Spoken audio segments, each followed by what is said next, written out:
I can tell you the child is 10-month-old. His name was Davion. And so Davion, I believe, would have been about 15 or 16 years old today if he had lived. Myself and Detective Mayfield had gotten called out to Children's Hospital about 2 or 3 a.m., as we do a lot in this unit, regarding Davion having been taken there by ambulance because he had a massive head injury, some rib fractures, and a punctured lung.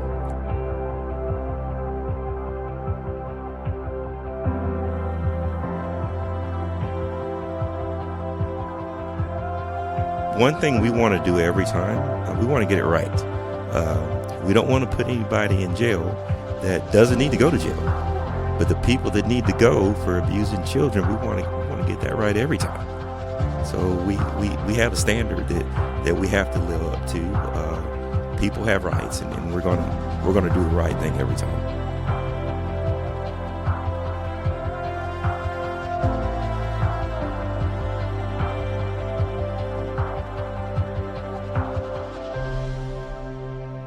I've learned that if we can help one a day, that's awesome. If you get the chance to help 2 or 3 or more, hey man, that's more the merrier. But if you can help one, well then we've done our job, and we're going to continue to do our job. And that's one thing that helps me get through.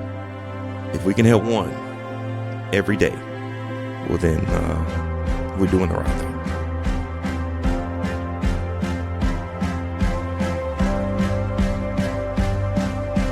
You're listening to the ATO Bridging the Divide podcast, brought to you by the Assist the Officer Foundation.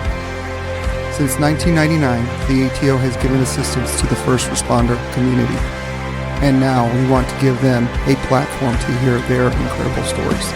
We also want to hear the stories of the many people that support us. Our community is small, but it is strong. We have differences.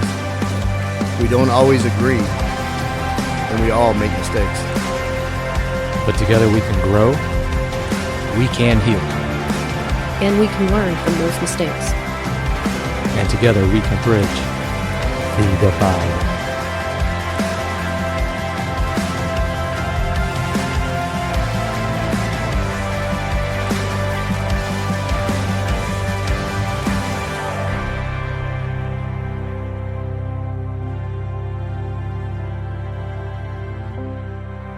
Child abuse casts a shadow the length of a lifetime. Herbert Ward. In preparation for this episode and this topic, this quote resonated with me. Being a survivor of child abuse myself, I have a constant reminder that we may not see the mark of abuse on a child because it is not all physical. The shadow of this early abuse can spread the length of a lifetime.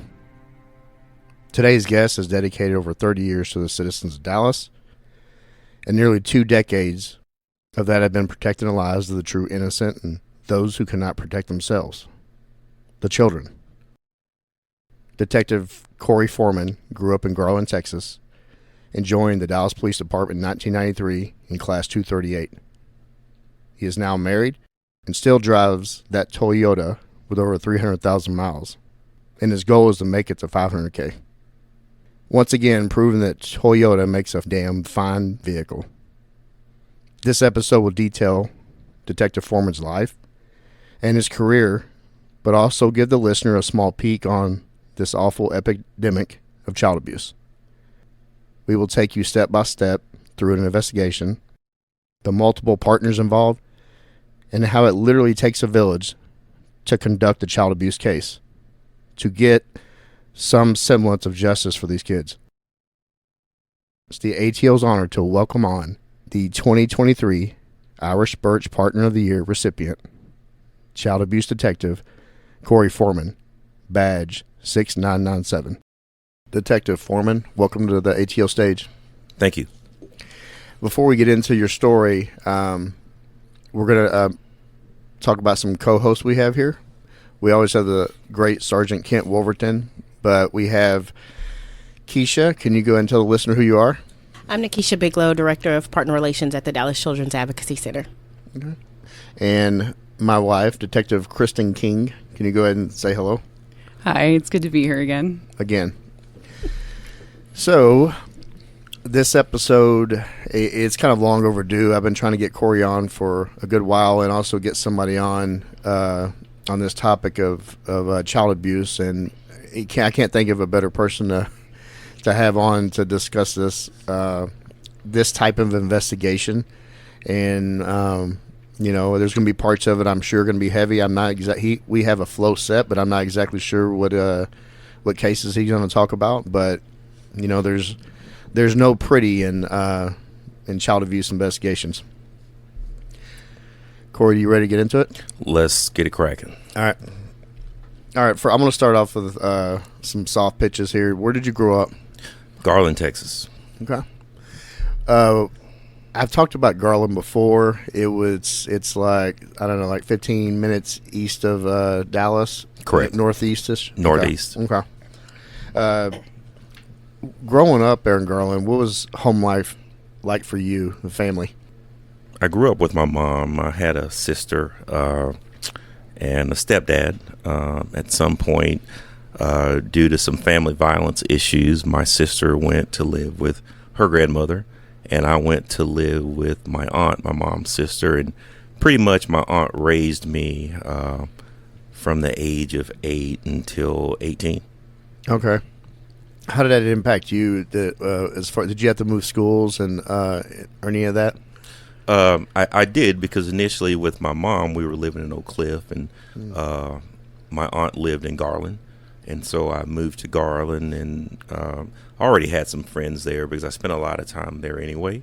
And so I went to school and grew up there.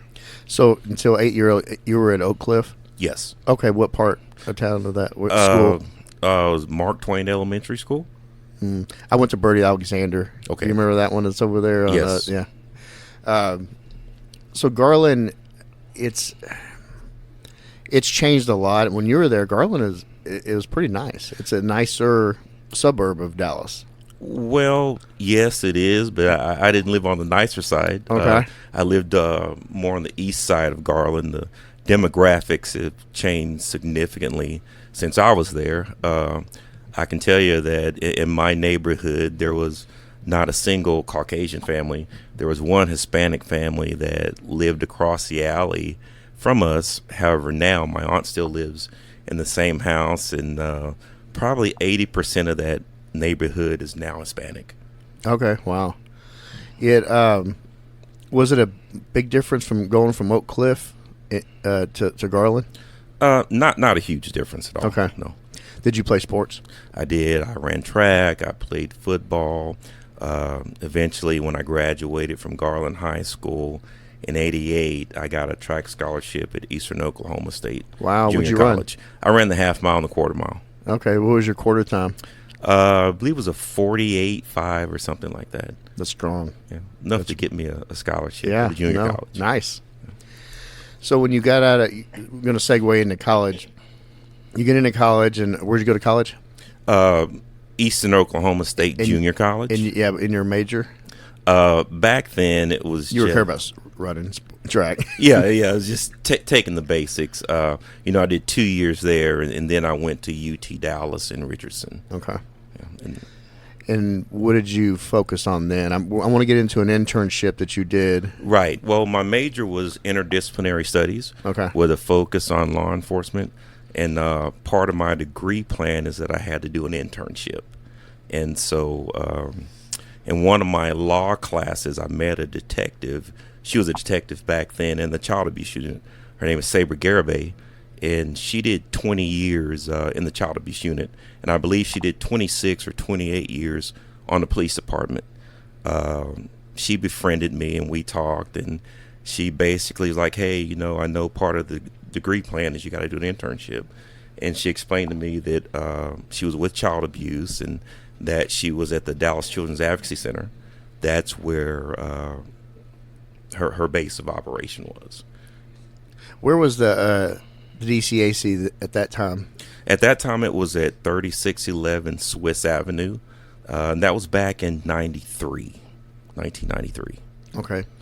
So you started interning there. How'd that look for you as far as doing internship? Well, initially, I met with the families when they brought the kids in. Sometimes even played with the kids and got them food. But me knowing Detective Garibay, she talked to Sergeant Rich, Fred Rich, who was the sergeant at the time, and said, hey, he's interested in law enforcement. Can he kind of hang out with us a little bit and see exactly what we do? And I was allowed to do that. Just do a little bit more than a normal run-of-the-mill internship, the shredding papers and filing. Right, yeah. Right. I was able to observe detectives do interrogations. I was able to see some of the forensic interviews, not a whole lot, but definitely observe the interrogations. Before, you said you were focusing in law enforcement, so Yes. you wanted to be a police officer before that? I had thought about it. I actually took a class on policing, and I thought it was pretty good. Now, let me preface by saying this. I'm one of those people who never had any negative interactions with the police growing up. As a matter of fact, the only interaction I had with the police was, I believe it was back in 78. My mom and I were driving down 30, and we had a flat tire, and it was raining and it was cold, and an officer stopped and fixed the tire and everything. And then after that, now granted, this was back in the 70s, and I believe my mom was about 28 years old, and she was pretty good looking. And so after that, the officer invited us to go to McDonald's. And so we went to McDonald's, and he bought us some McDonald's, and that was the one and only experience I had with the police, Dallas police, and it was really good. Did you, before you met Sabra, had you considered child abuse, or had you thought about that? No, actually no, because at that time I didn't even know child abuse existed. I grew up pretty green. I didn't know anyone who had been physically or sexually abused. I'd never even heard of anything like that. What was it like when you went to the Advocacy Center and then started seeing the interrogations and started seeing the families, and was that kind of a rude awakening for you? It definitely was. I was quite green at the time, and like I said, I didn't know child abuse existed. I'd never heard of it before, and it definitely, my interest grew because of that. One thing I've noticed about child abuse is even going into it, even if you do know that child abuse existed and you kind of have an idea, and now we have Law and Order, SVU, and Right. everybody's seen that. Right. You don't know until you get into it Exactly. how bad it gets. And you think you know, but once you get into it, you don't like how bad it really gets sometimes. So true. So true. How did that sorrow strike you, though? I mean, being so young yourself, and then coming in and you're seeing kids. You say that you're green to it. Being green to a type of investigation or type of offense is one thing, but being impacted by clear sorrow from Correct. these kids are coming in. Do Right. you remember how that struck you back then? I was dumbfounded. I was really saddened to see that something like that was happening, because like I said, I've never known anyone that it happened to. Not saying that it didn't happen, I just wasn't aware of it, and I've never been a victim myself. Okay. And so it was definitely something to see, and I gained interest because of that. Do you think you gained more interest in getting into law enforcement by doing that? Most definitely. Okay.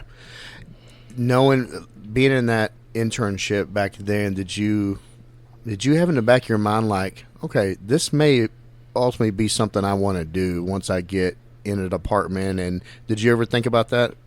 It did.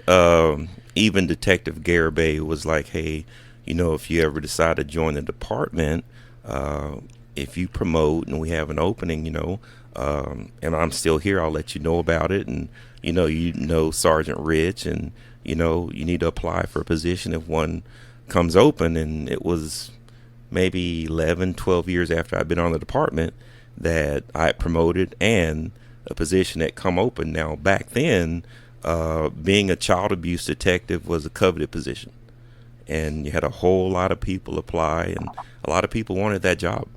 And so lucky enough to have applied, and like I said, I knew Detective Garibay, and I hadn't seen or talked to Sergeant Rich in all those years since the internship. Why did you pick Dallas? Well, it's interesting. So before I graduated from college, I was basically told to apply everywhere because you never know. So one of the first places I applied was the home of our chief, Garcia, was San Jose Police Department.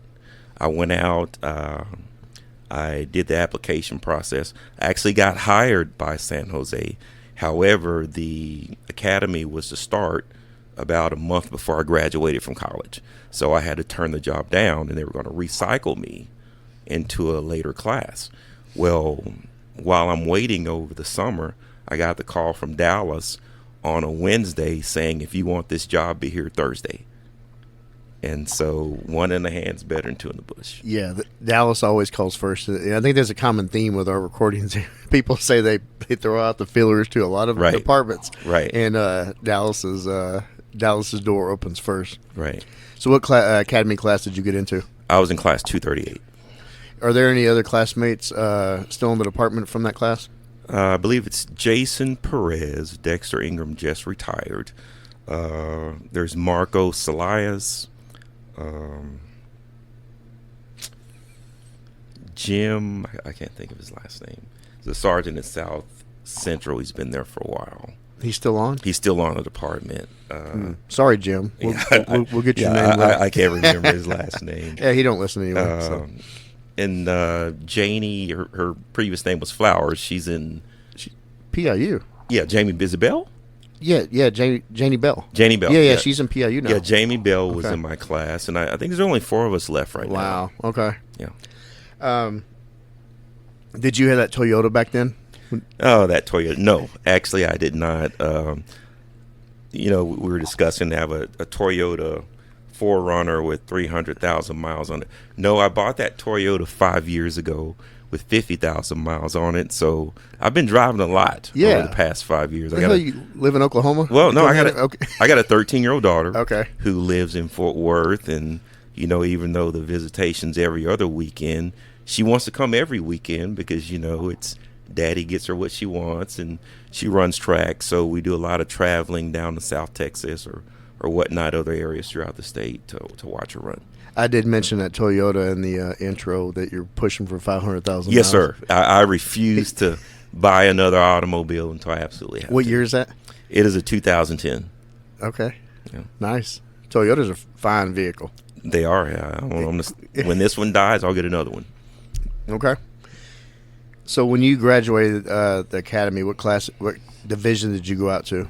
I went to Northeast Patrol Division. Of course, things were a lot different back then. I had 3 trainers who were all very different, all very good, but all very different. So I learned a whole lot. I would have to say deceased Walter Clifton, who was my first phase trainer on days. He was an awesome guy. He was a full bird colonel in the military at the time, and so I learned a whole lot from him. The most important thing I learned from him about being a police officer is the meaning of the word discretion. Basically telling me that just because you can put somebody in jail doesn't always mean you should. Use your discretion as an officer, and that's one thing I carry along with me right now as being a detective. Did you do before you became a detective? Did you do field training? I did. Okay, where at? Northeast. Northwest Patrol on deep nights. Yes. Okay. Did you keep that same mantra of discretion to the rookies? Did you pass that along? Most definitely. Discretion and make a decision. Try to make the right decisions with the information that you have. And if it happens to be the wrong decision, if your heart was right, we can fix that. Don't worry about it, but make a decision. Yeah, you got to make a decision, right? Because the not making a decision could have more of an impact than actually making a subpar decision. Most definitely. So we touched on the child abuse. So you danced around how you applied. Let's get into that. Let's talk about when that position finally came open. That is the first detective job that you. It's the first detective job that I had. And actually, when Detective Garibay called me and said, "Hey, we have an opening. Did you promote?" I was like, "Yeah." She's like, "Well, you need to apply." Now, let me tell you this. I was torn, Joe, because I was very happy on Deep Nights in Patrol, as strange as it sounds. I was very happy in Patrol at the time. And I interviewed for the job. And the day after the interview, I had a trip planned to Miami. And so I was in Miami for a week and a half. And when I got back, my sergeant's like, "Hey, they've been looking for you in child abuse. Do you want the job? Because it's yours." And I was excited. And so I was like, well, I'm still happy in Patrol, but I want to try that. And my best friend, who's not in law enforcement, we talked about, he's like, "Look, man, you need to do that. If it's not the right fit for you, if you're not happy, can't you always go back to Deep Nights at Northwest?" It's like, yeah, you're right. And so I took the step. Nobody's beating down that door. Deep Nights. That's what I hear. What were you doing that Detective Garibay remembered you after 10 years? That's a long time for someone to be thinking about you and being like, "Hey, we finally got a spot." Why do you think she called you after all that time? I had seen her back and forth over the years. And I think at the time I was so excited about what I was learning in child abuse at the time.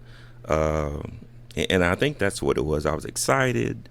I wanted to learn. And the mere fact that I think I was just so green and just had no idea that those type of crimes existed. So working Deep Nights, you didn't see a whole lot of detectives. Let's be honest. No, as a matter of fact, the only time I ever saw detectives were homicide detectives.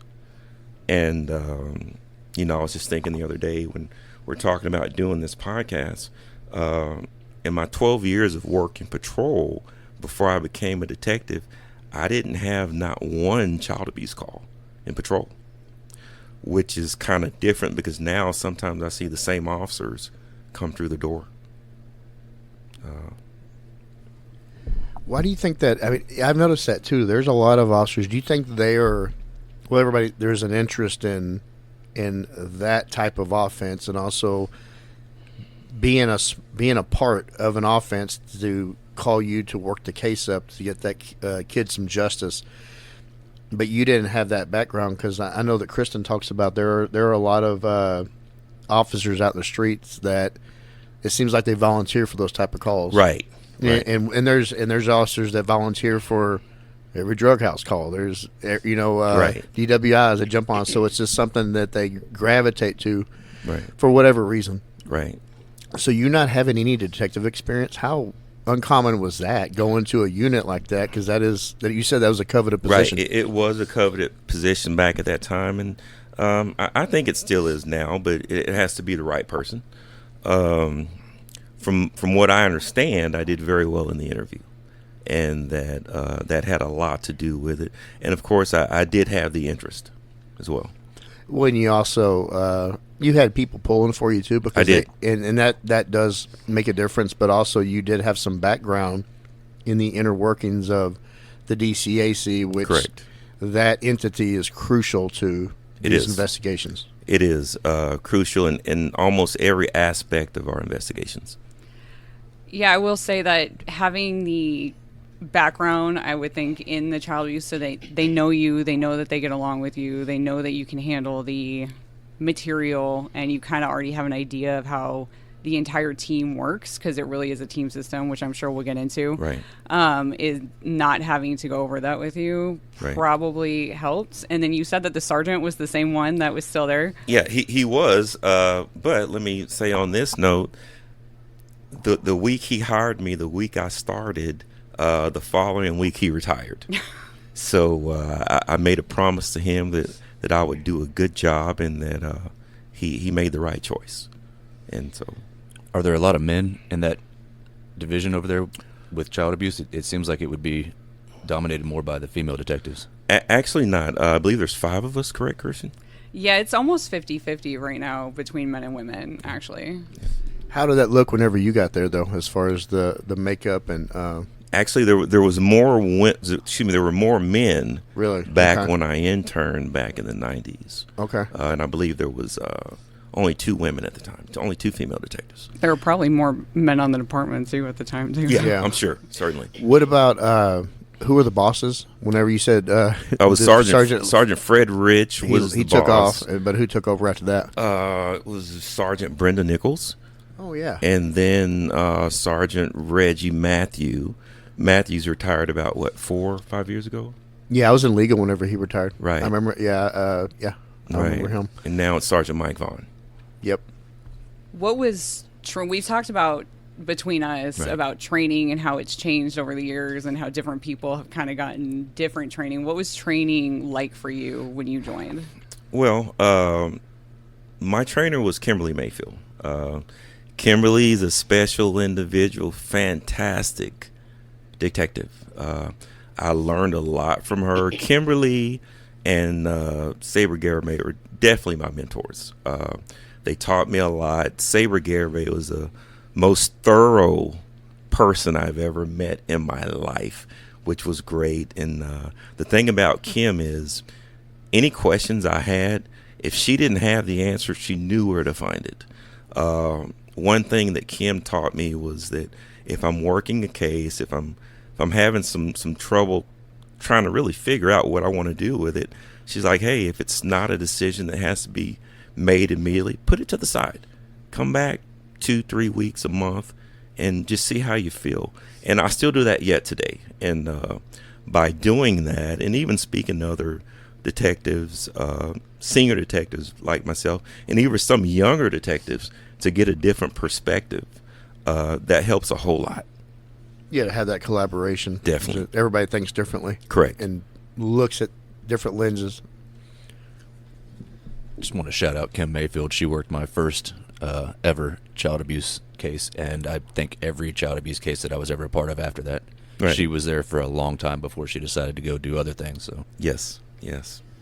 She was also our ATO treasurer. Okay. For a long time. Right. And I mean, she just retired, right? Yeah, she just retired 23. maybe Last year? 2 months ago. Yeah, it was Something that. like A long time, and now you're the senior detective in that unit, right? I am. Okay. And what year was that you got in there? It was 2006, I believe it was. Okay. And you're still active there. I'm still there. Still Okay. there, still grinding out every day. Can you talk about the first ever case? I know. So Kim was, say, a mentor. Yeah, she was. Kim actually trained me when I came in. And so usually back then, before you received a major case as a new detective, it was about a year before you received a major case back then. That major case came in. I can tell you the child was 10-month-old. His name was Davion. And so Davion, I believe, would have been about 15 or 16 years old today if he had lived. Myself and Detective Mayfield had gotten called out to Children's Hospital about 2 or 3 a.m., as we do a lot in this unit, regarding Davion having been taken there by ambulance because he had a massive head injury, some rib fractures, and a punctured lung. When we got there, I spoke with Davion's mother, who told me that her boyfriend, who was not the child's father, had been babysitting him while she was at work, and that he called her basically stating that something was wrong with Davion and she needed to come home. So after speaking with her, I sat down and I spoke with him, and he basically explained to me the same thing. And in our interviews, when we're called out like that, we always do what's called a soft interview. We're not applying any pressure, not anything, because we're still gathering facts. After speaking with the physician on duty, my understanding with this child was low sick. He was very ill, and the possibility of him making it through the night was slim to none. With that information, I asked the boyfriend if he'd be willing to come to headquarters and speak with me about further, and he did. So at that time, we came down to headquarters, and where our interview rooms were here in headquarters at the time, on the child abuse side, it was audio, but there wasn't any video. And so I had spoken with him, and he had given a story that Davion was pushing around a little push toy in the bedroom, and he tripped and fell and hit his head on the bedpost. And he began to seize, and that's when he called Davion's mom, and then eventually 911 was called and took the child to the hospital. And so the REACH team, who is our physicians that at Children's, who are specialists, they did an evaluation of the child and basically talked about all of his injuries and everything. And one thing we do in our investigations is we speak with the REACH doctors, and we'll say, well, this is a story I was given. How likely is it that the injuries could have possibly been caused by this? And they will tell us yes or no. And in that particular case, I was told no. That type of blunt force trauma couldn't be caused by a child pushing a push toy and falling into the bedpost. And so based upon the story that was given, I had enough to obtain a warrant for his arrest and place him in jail. Several months later, the case goes to trial, and this is my first time ever testifying in a child abuse case. And I remember as I'm on the stand testifying, the prosecutor asked me, she's like, Detective Foreman, can you talk to me about what the defendant said during your interview? And I started talking, and the judge stood up, and she did, Detective, don't you say one more word. If you do, I'll hold you in contempt. And I looked at her, and of course I didn't say anything because I didn't want to be held in contempt. And she demanded that the prosecutor and the defense come up to the desk and to her bench and speak with her. And then after that, there was a break, and basically the judge told me that if this trial is lost, it's going to be because of me and my actions. And still, being young as a detective, I didn't know exactly what I had done wrong. And later on, I learned that I didn't do anything wrong at all. That there was just, sometimes there's things going on in the background that you don't know about.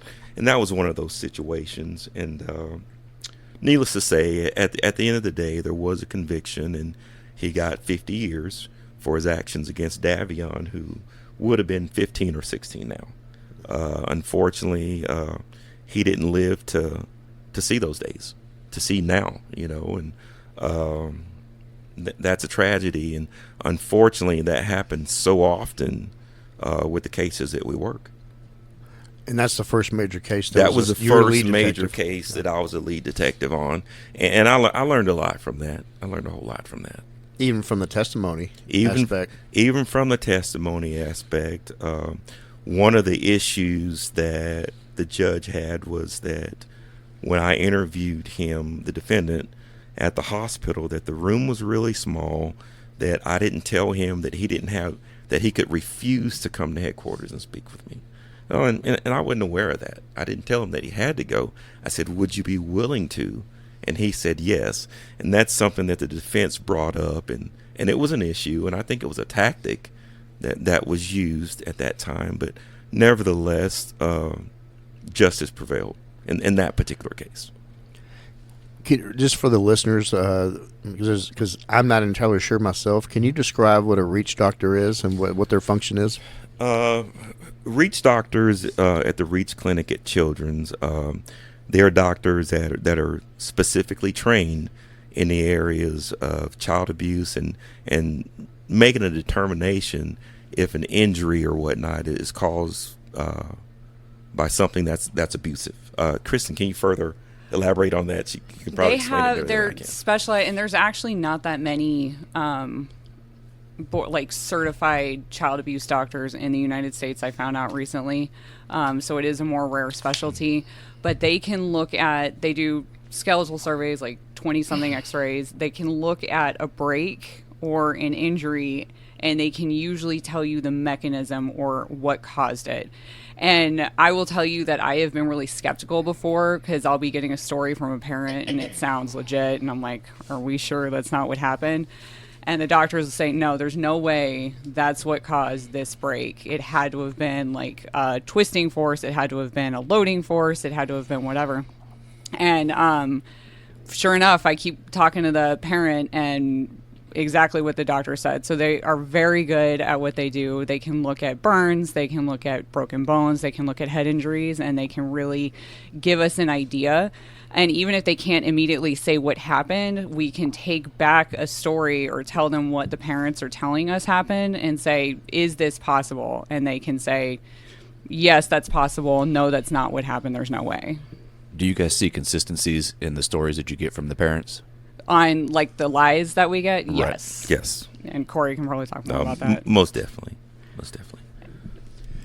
So you talked about your first case ever, and you did get some semblance of justice. Can you walk us through how an investigation looks in your unit as far as getting assigned the case and your steps and all these different pieces that you put together over the years of how it goes for that type of investigation?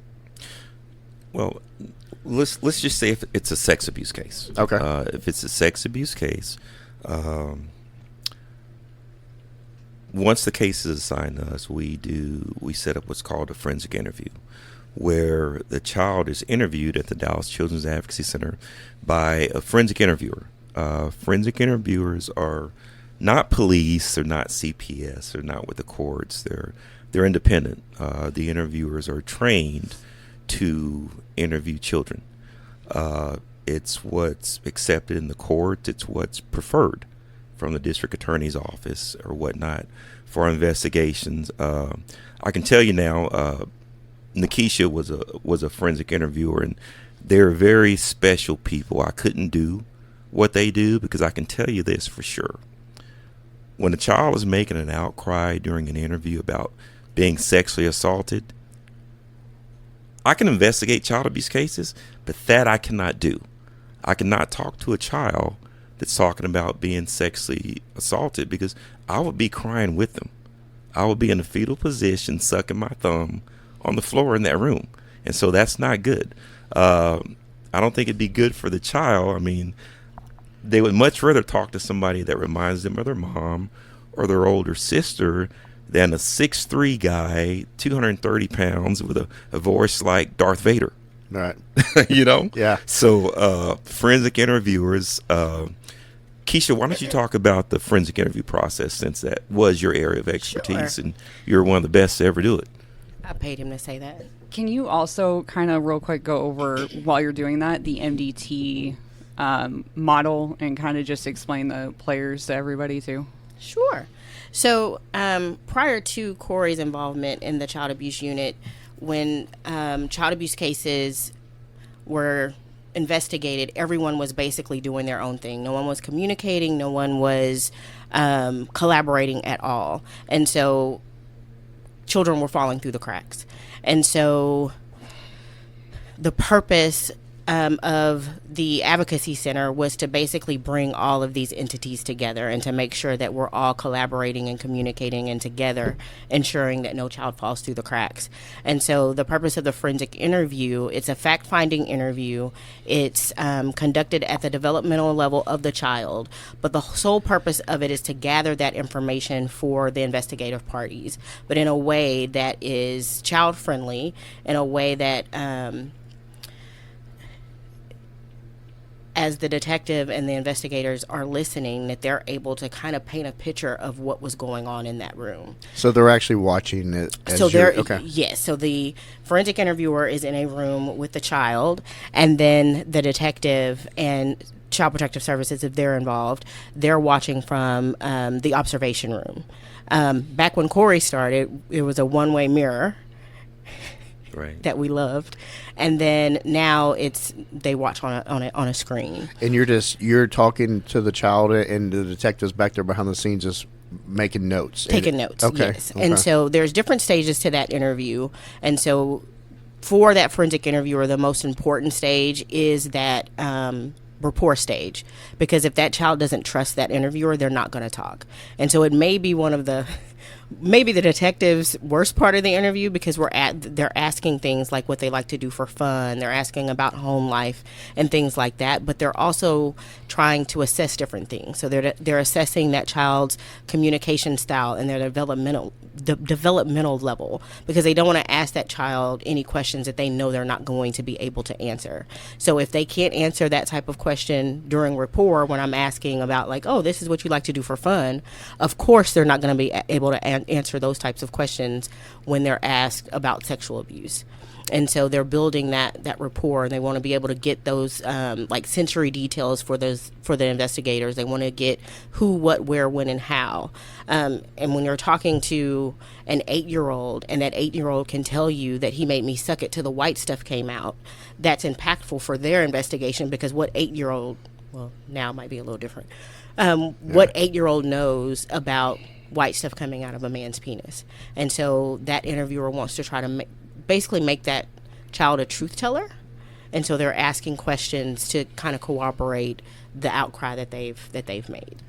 You said something about like some kids won't match up with the interviewer. Like, how quickly do you realize that, okay, I'm not maybe the person to talk to this child, and is there like a how does that change if do you have another forensic interviewer go at them, or how's that look? So in the past, we have had situations to where that interviewer got in there and they realized that they weren't the best fit, and so in the moment they switched. And so we've had there's across the state there aren't a lot of African American interviewers, but a lot of the demographic that we serve are African Americans, and so that was a lot of some of the things that I ran into as an interviewer is I remember getting called in several times in the middle of the night because a detective called the on-call interviewer, and it was a white woman with blonde hair and blue eyes, but the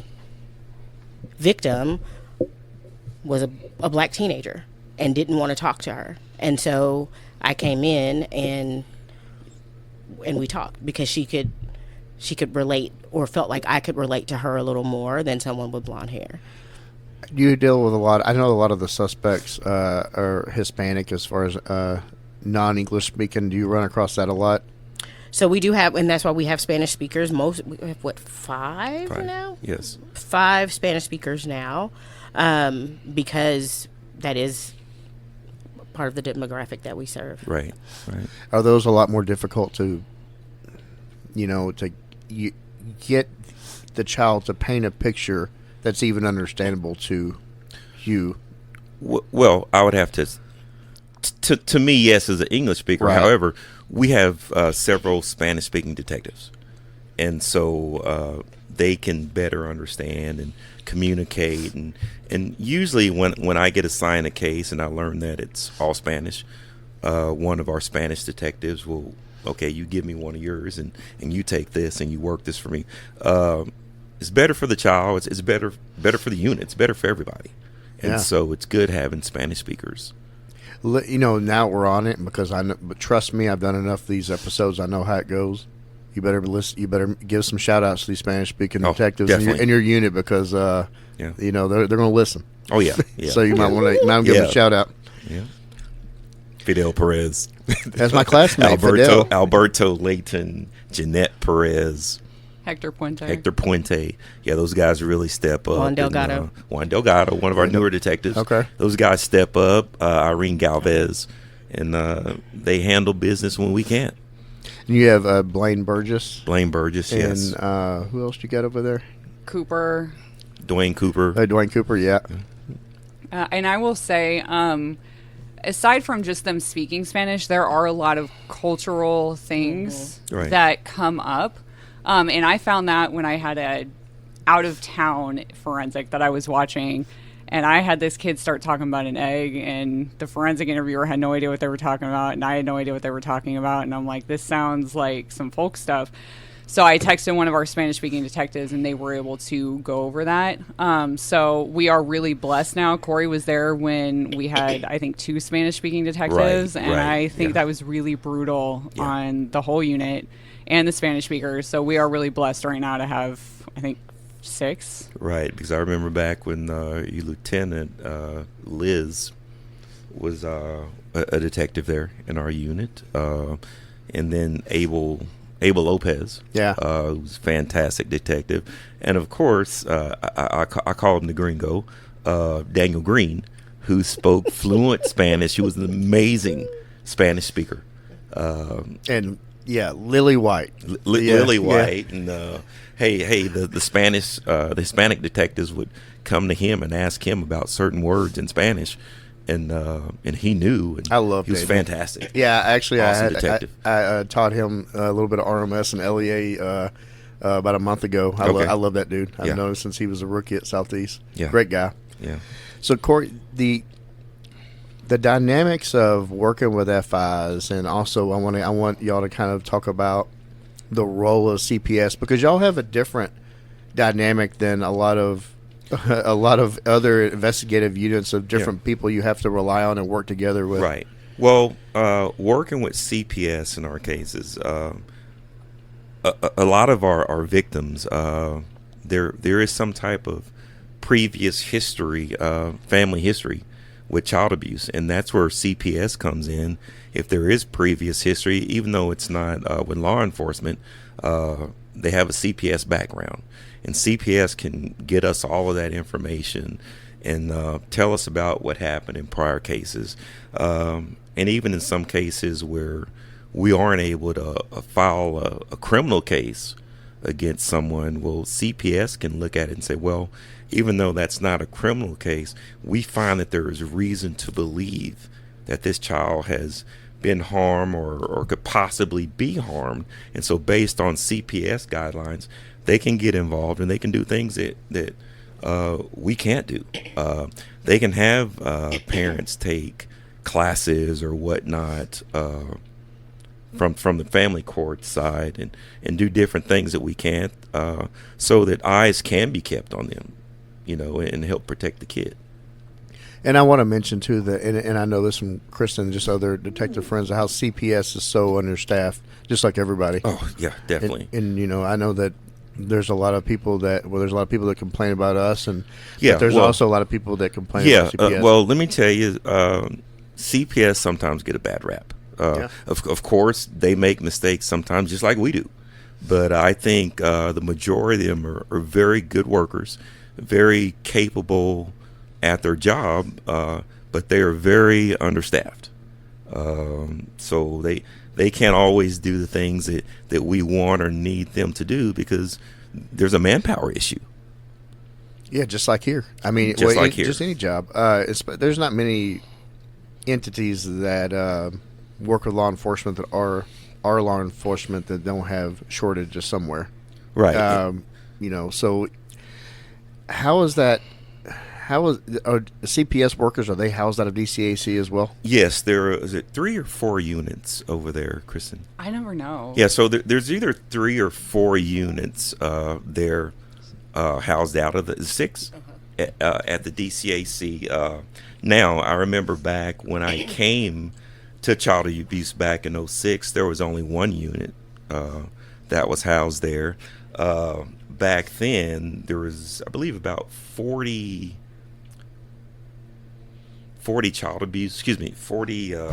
employees of DCAC, whereas now there's 120 employees of DCAC, and like I said, there's 6 CPS units there at the Advocacy Center. So it's pretty huge. It's a big operation that's definitely needed. I had spoke with someone the other day about the numbers. Child abuse unit, we worked over 3,100 cases this past year.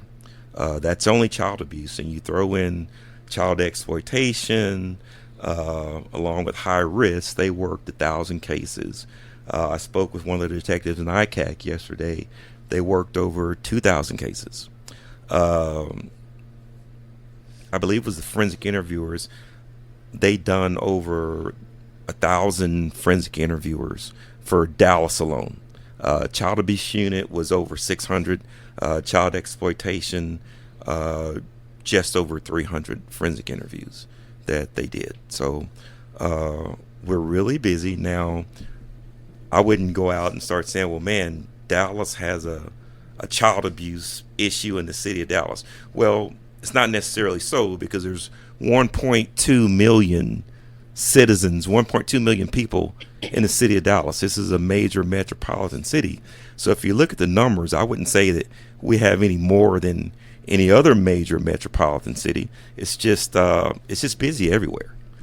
Can you tell the listener the criteria in which it falls under your unit to investigate? Child abuse, we investigate cases that involve family members or caregivers, which could go from parents to teachers to even clergy. I've worked cases where clergy were the perpetrators, where teachers were the perpetrators, parents, cousins. We do all of that. If they're a caregiver or family member is the perpetrator, then we investigate those cases. And it's both physical and sexual abuse by those members, Yes. and then child deaths under 10, Yes. unless it's readily apparent that it's a stranger that did Right. it. Has that criteria always pretty much been in place, or is it changed over the years? Since I've been in the unit, it's been the same criteria, I believe. Okay. And y'all recently have this year gained a lot more cases Correct. than you Yeah, would I believe normally. it was an extra 500-600 cases this year. That's what, something like that is what he Something said. like that. Now, I can tell you, with the whole COVID thing, when the world shut down a couple of years back, our cases fell off the cliff. Kids weren't going to school, making outcries, so therefore we got less cases. Now, once everything opened back up, kids went back to school, then the cases went through the roof because, hey, what'd you do during COVID? Oh, well, this happened to me when I was at home, blah, blah, blah, blah. Then all of a sudden these referrals are being made. And so we get those cases. And you're catching up from back then. We're catching up from back then. Also, something else that came along with the whole COVID thing was that as far as our cases being filed with the district attorney's office, that's backed things up for going to the grand jury. What used to be a 4 to 6 week process for a case to go before the grand jury has turned into a 3 to 4 month process before it goes. So when you going back on the flow of investigation, never with the FIs, you gain as much information as you can. Then how does that look for you as far as taking what the initial interviews and then the interviews after, how that looks as far as building your case up to the point of arrest warrant? If a kid makes an outcry, which we deem is definitely worthy of being investigated and prosecuted, we'll send the kid to the REACH clinic to have a rape kit or physical evaluation if need be, basically depending upon how long since the assault occurred. If it's something that happened the day before, that morning, a couple of days earlier, we'll send the kid straight to REACH to get evaluated. If not, we'll call the perp or whatnot if that's something that we need to do. If it's something that just recently happened and the perpetrator lives in the home, we'll have officers go to the residence and get them or to their job if necessary and bring them to the Advocacy Center. And that's just to protect, like if a child still, you do factor in if a child, they're still in immediate danger. Correct. Living with a suspect. Correct, because the last thing we want to do is have that happen again right after the outcry if the perp lives in the home. We can't let that happen. Or a retaliation. Right, aspect. retaliation. Yeah. We don't want that child going home and being told to change their story or whatnot. We don't want that happening. We want to deal with it immediately. Can you talk about the decision-making process in terms of when you're going to decide to file a case versus when you decide not to file a case? Well, if it's physical abuse, it's something that we decide based upon the injuries, based upon the level of the injuries. A lot of the cases we get in that are physical abuse, A lot of the cases we don't file because in the state of Texas, you have the right to discipline your child. Sometimes that might leave a minor mark or discoloration or something. That's not abuse per se. It's just something that's a result of discipline. In a case like that, if there is no prior CPS history, there is no prior law enforcement history regarding someone disciplining their child and leaving marks and bruises, we'll usually sit down and have a talk with that individual and say, hey, by state law, you do have a right to discipline your child. However, in the future, you might want to try to do something different because you don't want to be popping up on our radar every time you discipline your child. It's just not a good looking thing. If it's a sex abuse case, a lot of our cases, there isn't any physical evidence. We have to go on the forensic interview, the word of the child, our interviews with the suspects. We'll make a determination exactly what we do. Not all cases are filed. We get asked in court a lot, or at least I have, about whether we file all of the cases. And a lot of people will ask me, they're like, oh, you just believe in all of the kids. And while we'd like to be able to believe all of the kids, we know that not all of the time kids are going to tell the truth. Not all the times are they going to tell the truth. And it's funny you bring that up, Christian, because one of the biggest issues that we've had on sex cases and even physical abuse cases, a lot of kids these days have iPhones or whatnot, and man, you take away a kid's phone, they feel like you're ending their lives. And so that's a lot of motivation sometimes as to why things are made up. Stories are told that are not true. And that goes back to what Keisha said about forming that rapport with the kids and how important the forensic is, because it's very convincing when a 5-year-old explains sexually something that happened to them in 5-year-old terms. And it's really impactful when you're hearing it and you're like, I know exactly what they're saying happened to them, but they're saying it in the way a 5-year-old would say it, not the way an adult would say it. Right. And they shouldn't know what they're talking about. They shouldn't know anything about that. Right. So it is really impactful. And so the forensic really is, I think, a key part of the investigation. The outcry is a really important part of the investigation in terms of our sex abuse cases. Right. Yeah, because one thing we want to do every time, we want to get it right. We don't want to put anybody in jail that doesn't need to go to jail. But the people that need to go for abusing children, we want to get that right every time. So we have a standard that we have to live up to. People have rights, and we're gonna do the right thing every time.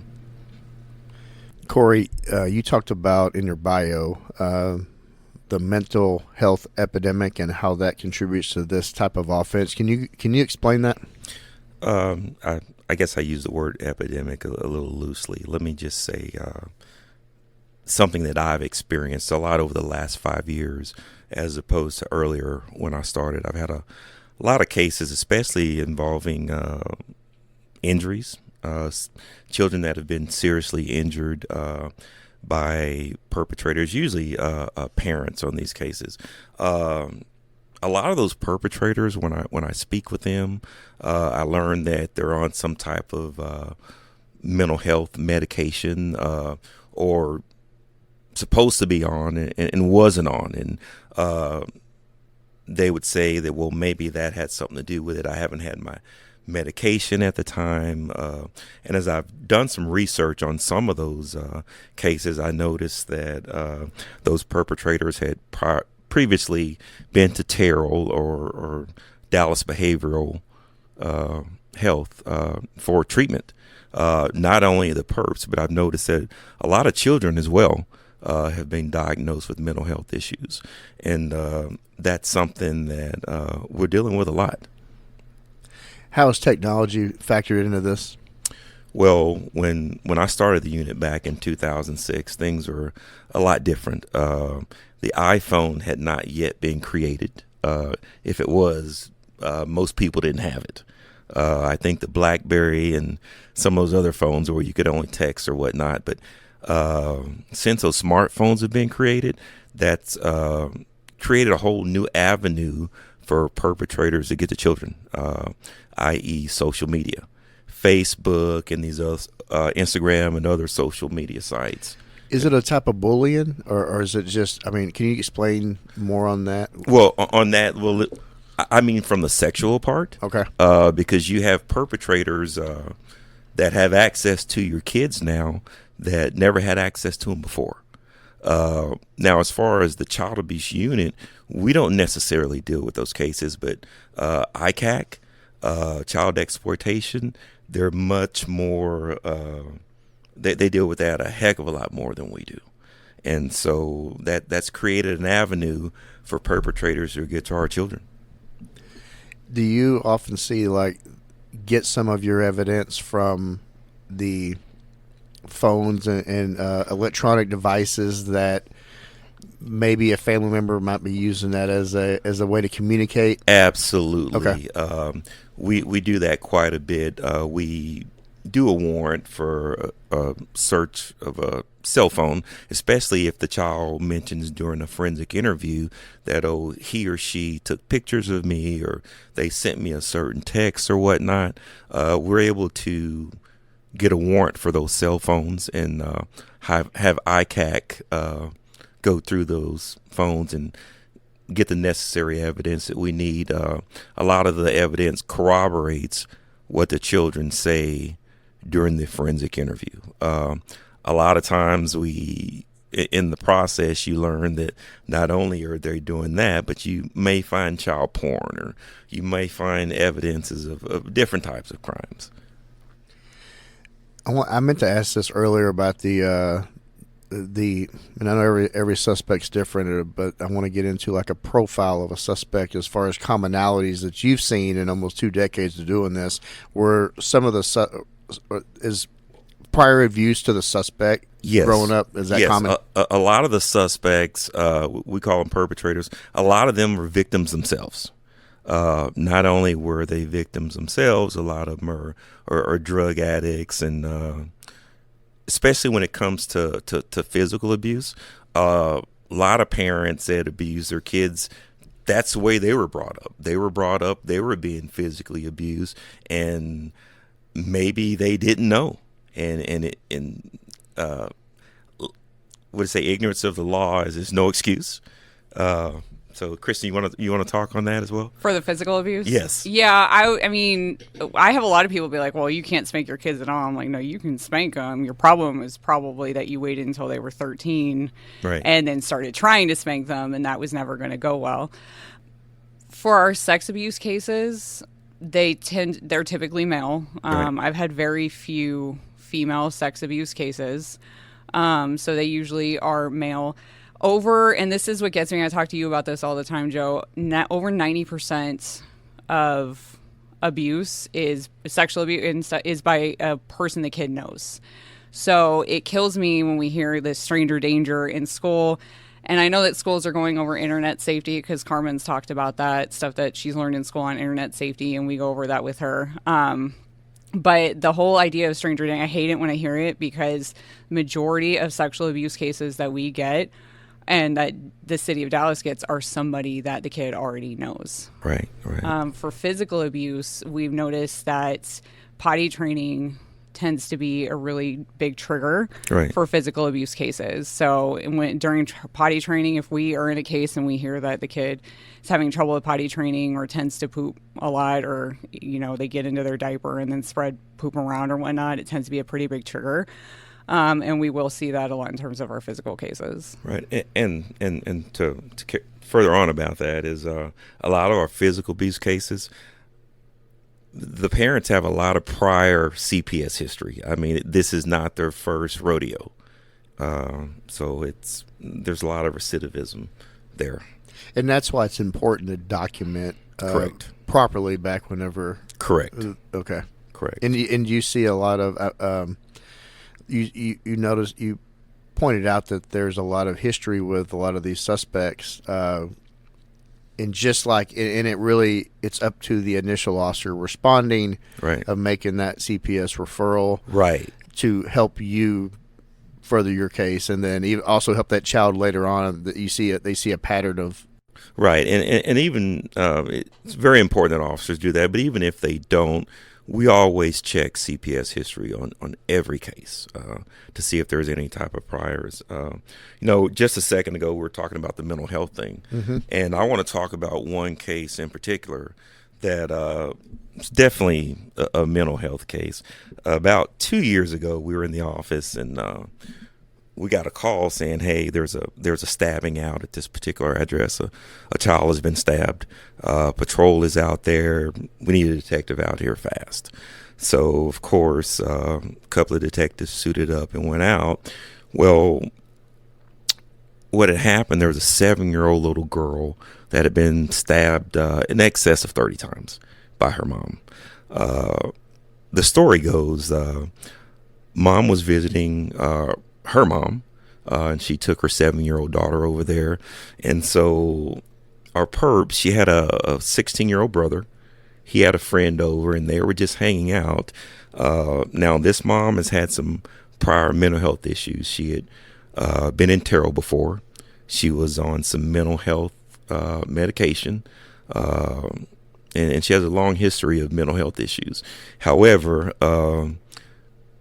as of late, she hadn't done anything, and her child had been removed, but she had gotten her child back because she had went through the necessary steps and with CPS or whatnot, and was able to get her child back. Well, I don't know what happened that day, but brother's friend was in the bathroom combing his hair, and I don't know what happened that set this lady off. She walked in and just started stabbing this 15-year-old in the back of his head. And so the kid's yelling and screaming, and so her brother ran into the bathroom and grabbed the sister off of her and yelled for the mom to come in. And so mom came in and asked her what was wrong with her, and it was that point that she grabbed her 7-year-old daughter and she stabbed her over 30 times. There was a DSO officer who lived next door. The brother ran out screaming for help, and he's got blood all over him and everything. And so the DSO officer went around the back to see what was going on. And so the brother's friend ran outside, and so he drove him to the hospital. Well, the 7-year-old was in the living room, and she was dead. I don't know exactly what happened with the 911 system, but it was like 30 minutes before officers had gotten dispatched out to that location. My understanding was that either the sergeant or the lieutenant went into detail and said, "Hey, you guys got to suit up and get out there ASAP. We got a stabbing." So once the mother, the perp, was brought down to our office, it's probably maybe an hour and a half before I got a chance to talk to her, because there were other witnesses, neighbors from next door, the grandmother, the brother. We had to get all of them interviewed, and they just talked about how this lady just went crazy, and they talked about her mental health history. And so when I went in to speak with her, and now, granted, she had PS had come out, and they had taken her clothes and put her in, I believe it was some type of jumpsuit or something, because all the blood or whatnot. And other than learning from her mom that she had a history of mental health, I mean, this is fresh. I don't really know what's going on. And so I went in and I sat down and talked with her, and asked and told her who I was and why I was there. And it's like, I told her that my understanding was that some bad things had happened that day and that her daughter was injured. And so I read her rights, and she just looked at me and said, "I can't talk to you. I really fucked up." And so, of course, that was the end of my conversation with her. But as I went out and talked to more people, some of our detectives went out to the scene. It was gruesome. It was really bad. At that time, your unit, the OWL unit, I don't believe was in existence. And so those officers that responded to that scene, my understanding that they were really messed up from what they saw. And of course, this isn't the first time that that's happened, but they were really messed up. So what I learned was this lady had a long history of being in and out of Terrell, off of her meds. There had been a long history of CPS, of her child being removed. She had a history with DPD because she had stabbed a boyfriend a couple of years back. So I believe it was a month or so, maybe several months later, this particular individual had a twin sister. And CPS was involved in her life as well. Now, I believe that this lady lived down in Ellis County. And my understanding was that her children had been removed as well. And that due to her CPS history, and that she could not have supervised visitation with her child. CPS learned that she had those children without supervision, and that they went over there, and once CPS got there, she took a knife and stabbed several of her children, and they died as well. So the big question to me was, I mean, how could that have happened? You've got two sisters with mental health issues that are twins that have both killed their children. I remember that case out in Ellis County. Yeah. Okay. Yeah. So were you aware of this case that I worked with a sister? No. Oh yeah. Twin sister. Wow. Yeah. You talked about the officers that responded to the scene being messed up. Oh yeah. How does that affect you? Well, I mean, I definitely wish that there were some systems in place. Now there are systems in place. Back then, I'm not so sure. My understanding is that those officers were available to take some time off. Now, whether they did or not, I don't know. But I know that there's definitely systems in place now for officers to receive help. What do you do personally to manage to live as long as you have in this same career, in this same division? Early on, I really had a problem with dealing with it. There was a senior detective back in the day, Mike Kemp. Mike retired probably about 10 years ago. And he told me, he said, look, two things. He said, take your time off on the regular. He said, and once you do all you can to file that case, you're done with it. Don't go home thinking about it. Don't think about what you could have done. He said, man, you got to get it off of your mind. You got to take your time off. It took me a while to realize that what he was saying was based on his own experience. And so over the past several years, I take my time off. We talked about this on break. All my coworkers know that I'm up at 3:30 every morning. I'm up meditating, journaling. I go to the gym. I take my time off. Every chance I get, I'm on a beach in the Caribbean. And child abuse is nowhere on my mind. With a good cigar, a good book, some smooth jazz, and maybe one or two glasses of bourbon. And that works for me. I noticed that most of us in the child abuse unit have certain cases that get to us, and most of the time we go out and we're fine on whatever cases we're working. But there are certain cases that, will get to people, and I'm not going to call anybody out on it, but what cases get to you the most? There was a case probably about 7 years ago. Myself, I wasn't the lead detective. I assisted, he's a lieutenant now, Julio Gonzalez. He was a detective in our unit at the time. And it was on a Sunday. I remember it like it was yesterday. And some things you just can't unsee. Officers were called out off Royal Lane on Channel 2 Northeast Patrol Division. There was a child that was missing. I believe she was 5 years old, and mom came out. She was looking, and she couldn't find her 5-year-old daughter. So basically, the entire apartment complex is out looking for this kid. come to find out, there was a cousin that had come to town from Mexico. I believe he was 17, 18 years old at the time. And so the officers are out looking for this kid. And one of the neighbors said, well, I think she was with that guy right there before she went missing, because I saw her out playing on the steps and she was playing with that guy. And it was the cousin. He took off running. And so a couple of neighbors tackled the guy or whatnot. So they're talking to him and he wouldn't say anything. So the officers are looking around. They found an empty apartment a few buildings away, and they were able to go in through the window. And so they're looking through the apartment, and they go in the back room and they open this door, and they found this kid, 5-year-old. He had hung this girl in the closet. He had sexually assaulted her and hung her in the closet. And so we got called out, and man, we got out. I mean, those officers were really messed up.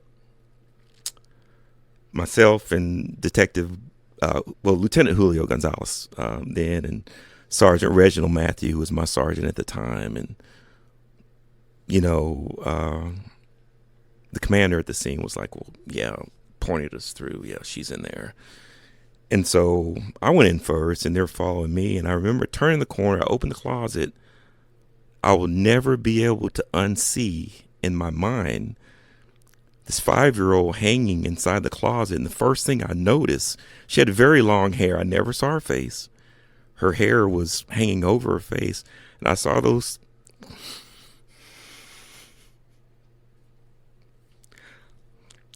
little white patent leather shoes hanging from the ground. And I can never unsee that.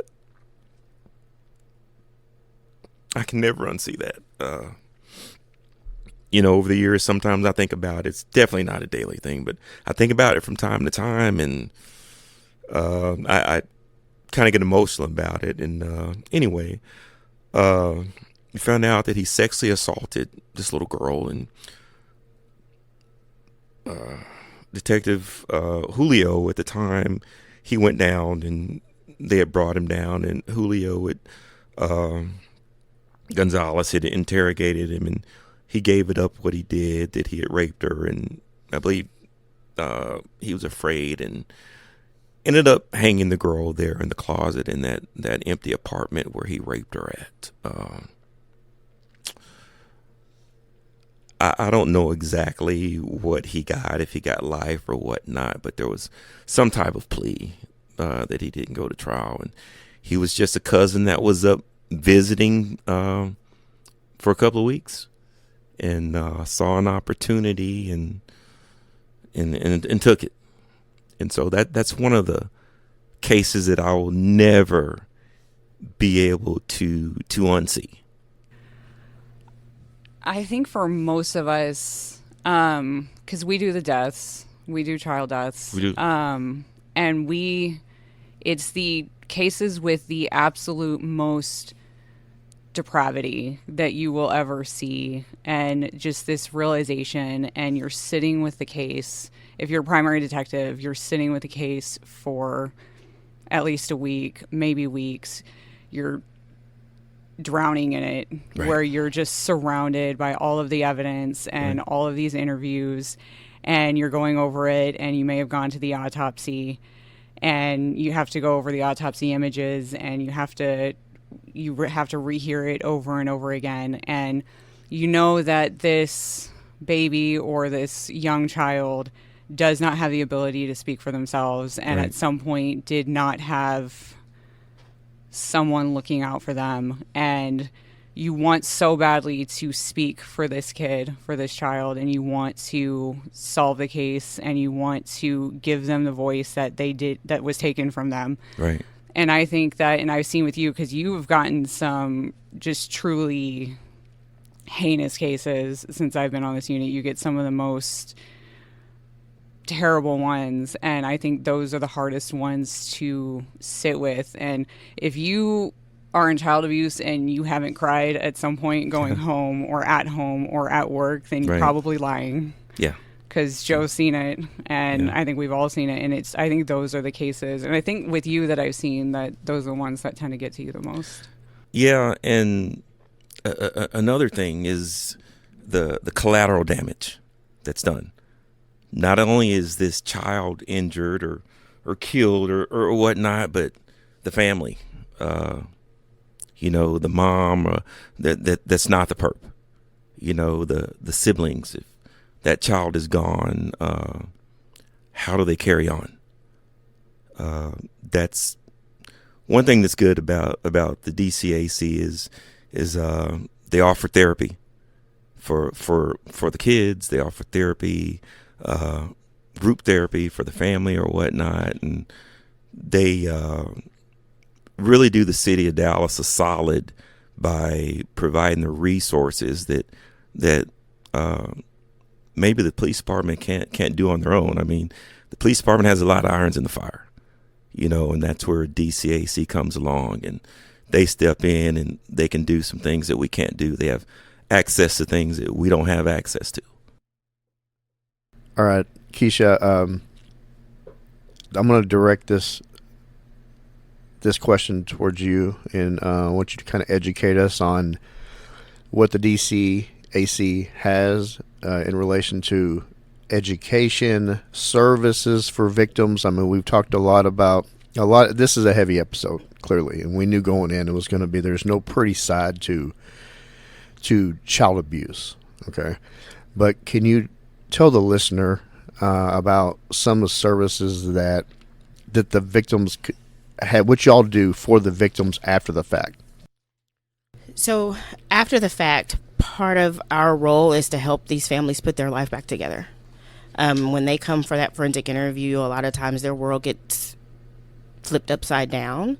And so that day, our family advocate team steps in and they basically wrap their arms around that non-offending caretaker and try to fill in the gaps, because there's a lot of times the perpetrator is the breadwinner. So mom doesn't know how she's going to make ends meet. And so we try to help with that.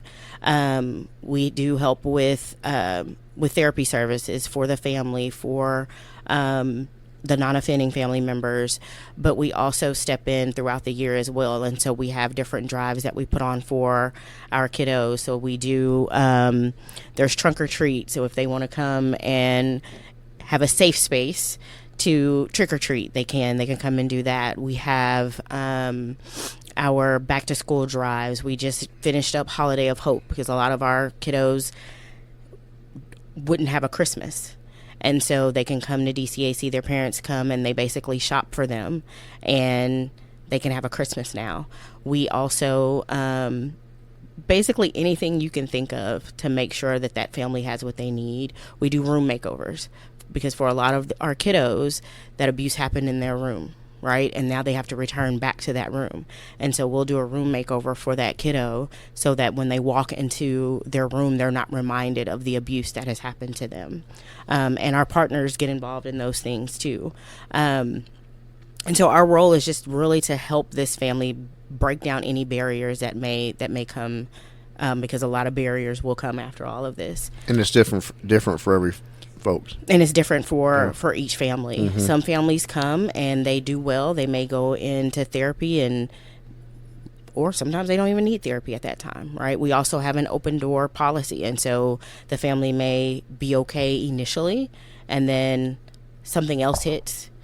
And this on top of that sends them in a whirlwind. And so they can always come back for therapy services. We also have a graduation.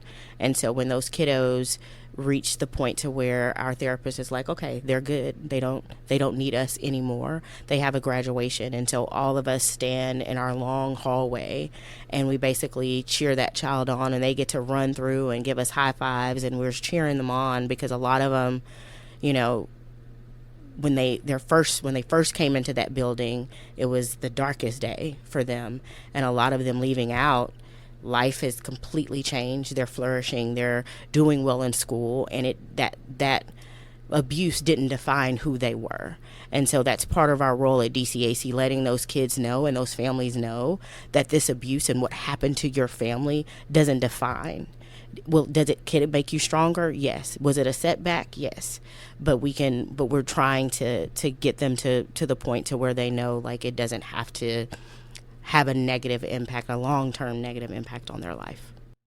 That's beautiful. I'm glad you do that for the families, and I would imagine that as long as you've been there, you've seen a lot of change just in that regard. Because I'm a big believer that every unit should be ever evolving, and services like that, I'm sure it looks way different now than whenever you first started most at the definitely. DC, and that's a good thing. In 2008, we had one family advocate, Mindy, who is still there. But now we have there's probably 20 advocates Correct. now. And so we realized over time, like, this was something that our families needed. And so we had to ourselves grow and adjust and, to try to get the families what they need and try to make it a one-stop shop to where they're not having to go to 50 million different places to get the help they need. I think another thing that's important for our detectives to remember is, yes, we offer those services to the families, but we also offer those services to y'all too, Right. because this work is hard. Right. And so one of the things that it's been kind of hard to push to our law enforcement counterparts is your mental health is important. And in these cases, seeing what you guys have to see, you can't be in the field that long and it not take a toll on you. And so when you have these tough cases, remembering that we do have resources for y'all too, Right. because I know you say you couldn't be a forensic interviewer. No. As a forensic interviewer, we don't have to see what you have to see. Right. We don't have to go out to the scene. Like, one of the things that makes it hard in my role now is having to remind the Advocacy Center staff that we have the luxury of just believing kids. Right. And y'all don't. Right. And that also can take a toll, because there's times where you do all of this work and you still don't have enough to arrest, or you still don't have enough to convict. And so allowing us to also take care of you guys, because I know a lot of times, Kristen too, I think y'all are so used to making sure everyone else is okay, Right. and being that first responder that Right. you forget about you. And so your trips and all that stuff is great, but let somebody else pour into you, Right. because you can't keep pouring into all these families and pouring into, I mean, there's been times where y'all have had to console me crying, right? Yeah. And so I think that's one good thing. Another good thing about the MDT is because we've become, especially those that have been there for a long time, I think I met you in 2008. Right. We become family. Right. And so allowing people to carry that burden with you and realize that you don't have to carry it by yourself. And even if that is a late night phone call or a text message like, hey, sis, I need something. Right. I need to curse somebody out. I need to do Right. something. Yeah. Like, Right. we got you. Yeah. And so, were you about to say something? Oh, no. Go ahead. Oh, you look like, I was like, oh. Well, something I've noticed in the unit, do you talk about work at home? No. Yeah. And I I'm with Joe, so I can talk a little bit about work because I'm married to an officer. But there's a certain way that we talk in the unit. Oh, There's a banter that we have, Right. and there is that you can't talk about No, outside you of work. cannot. You can't. No. You can't have those kinds of conversations. You can't have that banter, and you can't talk. And it took me, I would say, at least a year or a couple years on the unit to realize how strange we are, even for other law enforcement. Right. And how and we're very close. We are very blessed. We have a very close unit that, we can banter, we can not get along, but at the end of the day, we're still working together. We still work together really well, which is one of the reasons I love this unit, and I feel really blessed. But it is, even for other law enforcement, I talked the way that we talk in the unit to other law enforcement, and people look at me like, are you okay? Are you crazy? Like, what are you guys doing? Right. So you guys have some pretty heavy cases, and yeah. and you guys often end up in court. Yes. Do you celebrate your convictions? No. Might be something you guys look at. I mean, you guys are doing fantastic work, number one, by investigating the entire case and presenting it to the jury the way you do. You need to recognize that you put the work in and that you did everything that you could and that you succeeded in finding justice. Because I think that would be a huge thing for that entire unit, and really every unit on this department. Celebrate your successes and, kick those other ones to the side. Speaking of that, are there some cases that you have worked your ass off on? The units worked their ass off on. The FIs have worked their asses off on to collaborate, and you go up for prosecution, or it just can't prosecute them. It doesn't work out. Does any of those cases stand out to you? Yeah, actually, there was a case I had several years ago with your commander, Liz Rivera. She and I worked a case together.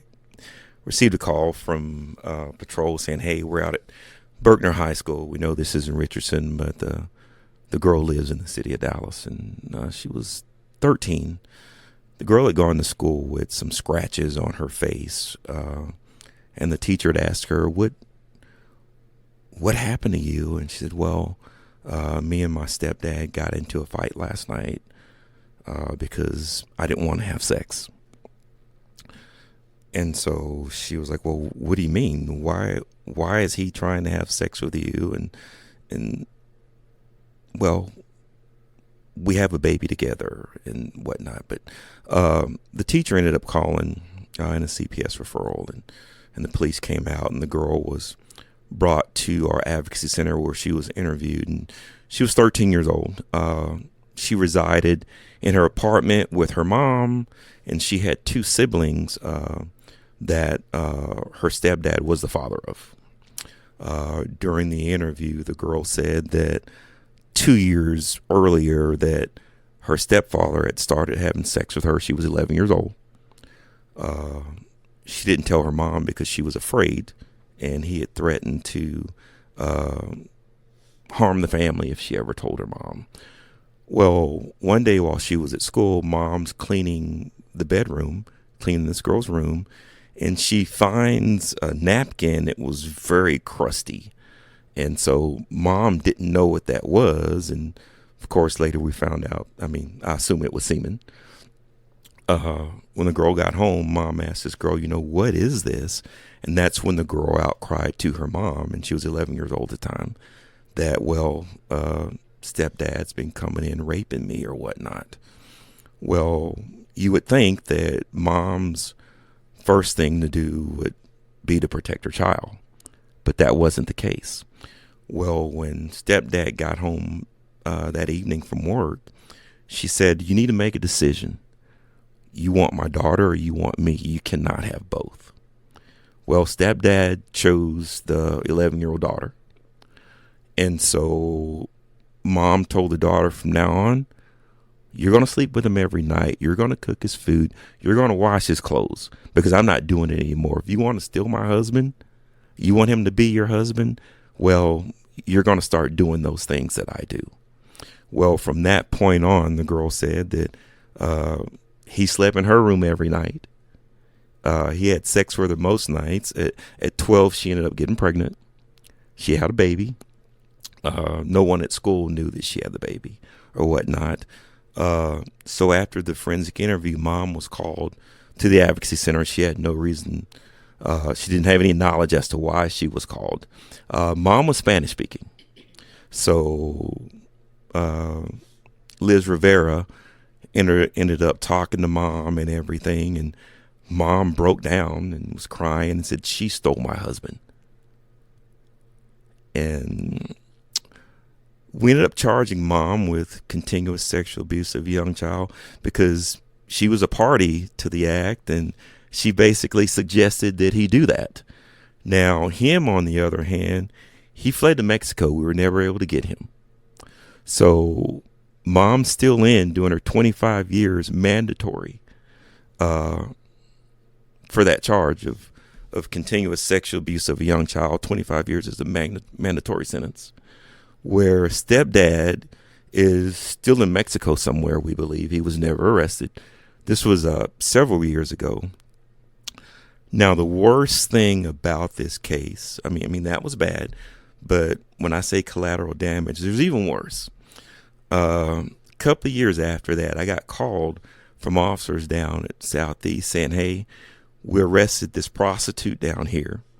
And she's saying that what she's doing is not her fault, that she was raped by her stepdad, and that she's hooked on drugs because of that, and that she's out here, and she gave us your name. And so I'm just, man, who is this person? So, I look her up, and I was, oh my gosh. It was that girl. Complainant. Strung out on meth, prostituting. It was just a tragedy. What ended up happening from that point on, I don't know. I didn't keep up with it. But that was definitely a tragedy, and there's absolutely nothing we could do to arrest that man because he's out of the country. Mom's still in jail. Where this girl's baby is and her siblings, I have no idea. But that's one of the tragedies of what we do. A lot of times we want to get justice, but what is justice? That girl didn't get any justice. I don't even know if she's still alive. So that's one of the tragedies of the remnants of what we do sometimes, of what we have to deal with. One of the many tragedies. Yes. And remnants that yes carries over. Yes. Forever. I mean, that it almost, you hear it all the time, is that person never had a chance. Right. And that is right. That's a great example of a bad example of not having a chance at life. Yeah. But just like there's those bad cases like that, we do have good cases. We do have cases where we get convictions. We do have cases where kids get therapy, where families get therapy. A couple of years ago, I got a call from a lady saying, hey, Detective Foreman, do you remember me? And I was like, well, ma'am, I don't. And she said, well, you investigated a case with my granddaughter, and I'd like to come up and see you. I was like, okay, I remember this lady. And once she ended up showing up at the Advocacy Center, I immediately remembered her. And she had this beautiful young lady with her. She said, well, this is my granddaughter.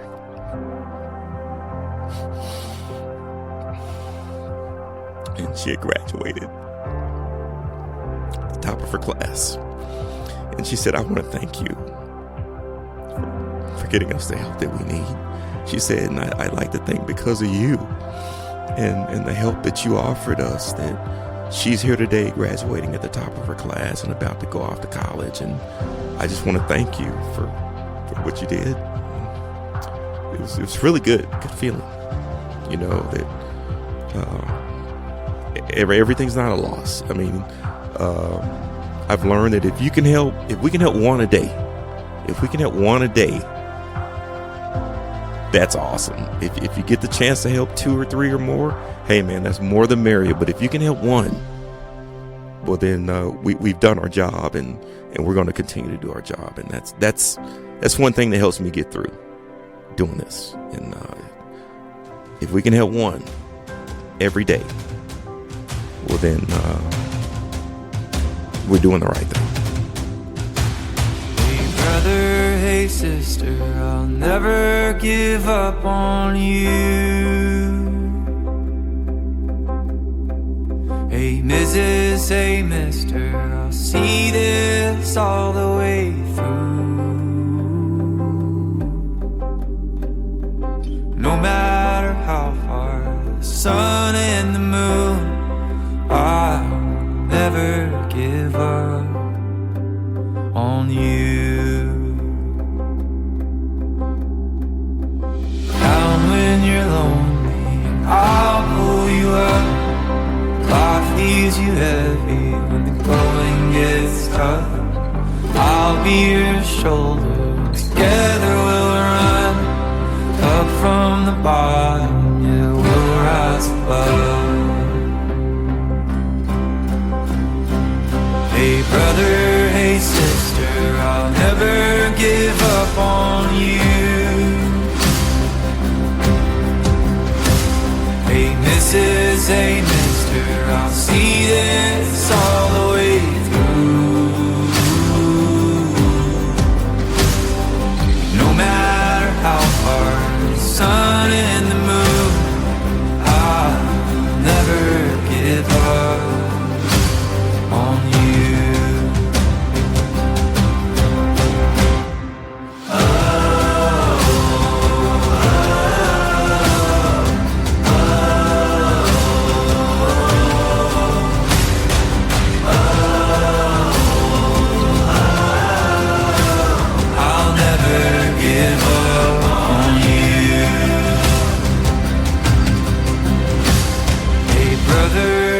Sister, I'll never give up on you.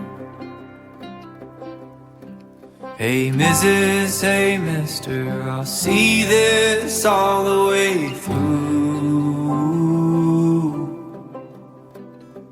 No matter how far, for the gold and the blue, I'll never give up.